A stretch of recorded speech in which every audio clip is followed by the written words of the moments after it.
पगला दीवाना बन के फिरत हो गाँव गाँव माँ। तोर माया माँ पगला दीवाना बन के फिरत हो गाँव गाँव माँ।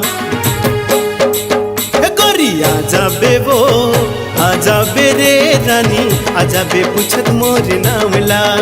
गोरी आजा बे वो आजा बे रे रानी, आजा बे पूछत मोर नाम ला।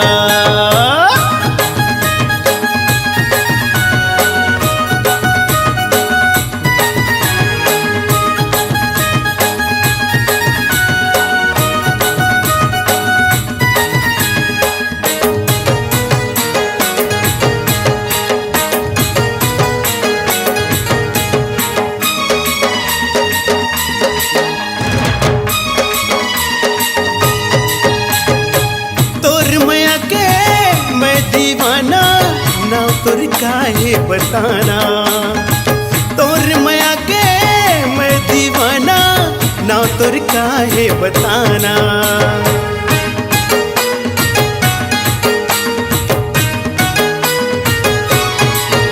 अरे दे दे माया मोला ए मोर रानी, अब जनते तरसाना।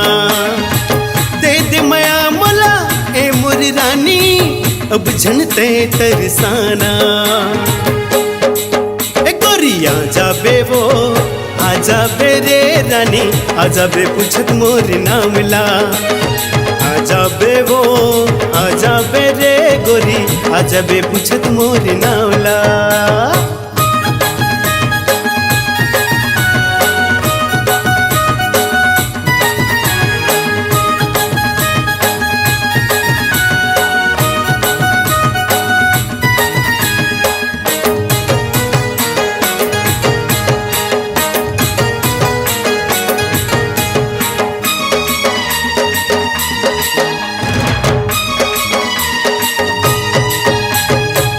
आजा रानी मिलके दोनों संग में जिंदगी बिताबो।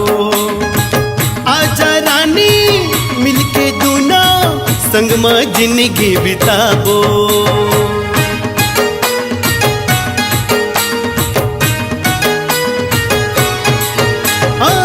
तोता मैं न कस जोड़ी बना के मैया के गीत गाबो। तोता मैं न कस जोड़ी बना के माया के गीत गाबो। गोरी आजा बे वो आजा बे रे रानी, आजा बे पूछत मोर नाम ला। आजा बे वो आजा बे रे गोरी, आजा बे पूछत मोर नाम ला। तोर माया माँ पगला दीवाना बन के फिरत हो गाँव गाँव माँ। तोर माया माँ पगला दीवाना बन के फिरत हो गाँव गाँव माँ। गोरी आजा बे वो आजा बे रे रानी, आजा बे पूछत मोर नाम ला। गोरी आजा बे वो आजा बे रे रानी, आजा बे पूछत मोर नाम ला। गोरी आजा बे वो आजा बे रे रानी, आजा बे पूछत मोर नाम ला। गोरी आजा बे वो आजा बे रे रानी, आजा बे पूछत मोर नाम ला।